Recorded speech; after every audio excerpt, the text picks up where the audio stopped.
Bonjour à tous, beau dimanche ici au Québec, nous sommes à Terrebonne exactement et on profite de cette journée ensoleillée pour répondre à une question d'une auditrice qui s'appelle Michel. Oui. Au sujet d'un sujet qui est très intéressant d'ailleurs, comment doit-on réagir lorsqu'on reçoit du monde à la maison et qu'on a un perroquet? On doit accueillir les gens avec respect naturellement, il faut les accueillir à la porte parce que le perroquet va peut-être penser, souvent le monde quand il arrive proche de la porte, il écarte le perroquet, puis les mouvements sont toujours non, non, non, tiens-le, comme si la personne voulait protéger son perroquet. C'est tout ce que ça prend pour rendre le perroquet nerveux et encore plus prêt à attaquer les gens qui rentrent. Au contraire, si vous n'êtes pas certain de comment va réagir votre perroquet, il faut les laisser dans la cage quand les gens viennent à la maison. Ensuite... Faut pas oublier que la cage, on vous l'a déjà dit, puis on va le répéter encore une fois, c'est l'endroit où le perroquet se sent le plus en sécurité puisque c'est son territoire. Donc pour lui, rien ne peut lui arriver dans sa cage. Sauf si bien sûr, vous autorisez des choses qui ne sont pas autorisables. Oui, comme ce que vous allez voir présentement, une personne qui a l'air un peu idiote, qui est moi-même, qui approche de la cage de Jackson sans respect. Parce que l'oiseau, lui, bien que c'est un oiseau, bien que c'est un perroquet, il demande toujours à être respecté.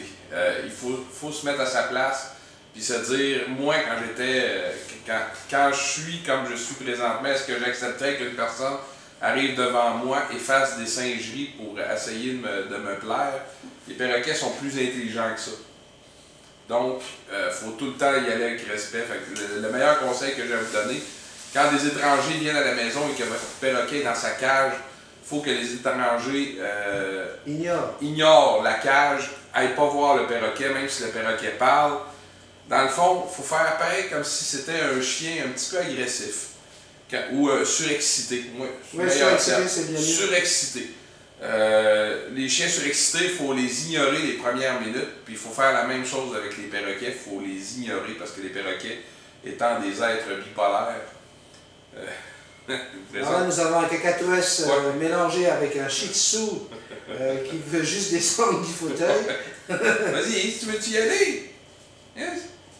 Cool. Là, moi, ce que je voulais dire aussi par rapport au message de Michel, lorsque votre perroquet vous attrape l'oreille, lorsque votre perroquet vous donne des coups de bec, vous pince, c'est sa façon à lui d'exprimer son attachement à vous.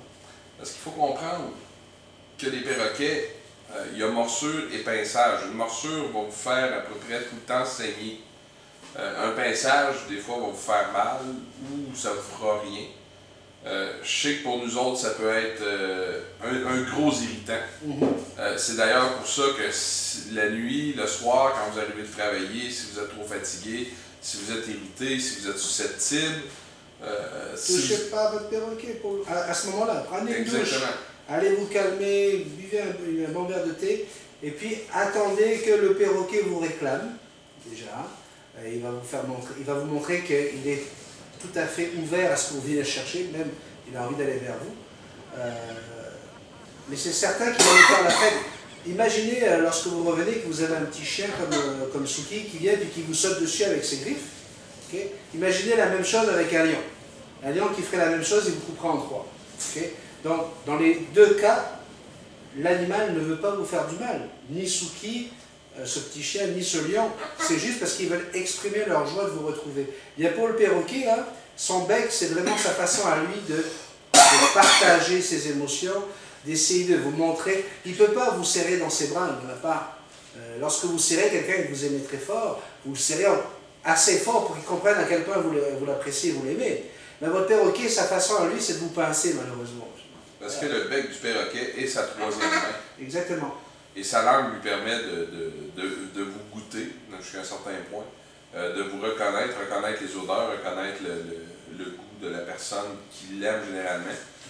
Le perroquet, lui, comme on avait dit dans une vidéo précédente, a conscience du temps qui passe.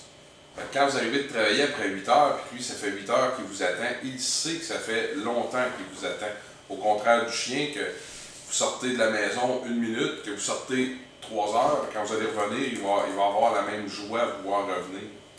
Sachez une chose, Michel, si votre perroquet vous pince plus que d'habitude lorsque il y a des inconnus qui arrivent, même s'il vous mord On s'entend bien, hein, comme disait Marc-Éric, mordre et mordre, il y a toute une nuance là. Mais si votre perroquet vous pince ou vous mord, c'est peut-être parce qu'il veut vous exprimer son amour et la crainte que vous le laissiez repartir avec ces personnes. De vous perdre.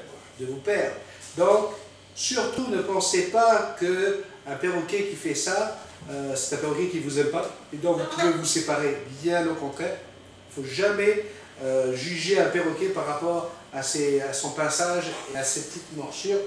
C'est la façon à eux de s'exprimer. Et à son caractère aussi. Parce que quand on veut un perroquet qui n'a pas de caractère, qui ne crie pas, qui ne parle le moins possible. Mais regardez, on a une image pour vous là, c'est ça qu'il vous faut. Un beau poisson rouge là, ça ne crie pas, ça ne fait pas de bruit. Ça ne mord pas. Puis ça n'a aucune notion du temps. Au bout de 3 secondes, plus de mémoire. Donc vous pourrez lui dire bonjour 10 fois par minute, ça lui fera plaisir. Un perroquet, c'est un peu plus compliqué que ça. On vous remercie encore une fois de votre fidélité. Merci Marc-Éric d'être venu ici pour nous donner encore une fois et partager ta connaissance des perroquets. Si vous voulez en savoir plus, il suffit de cliquer juste ici en bas ou d'aller regarder ce vidéo qui est juste ici et vous allez pouvoir apprécier encore une fois le partage de notre passion des perroquets.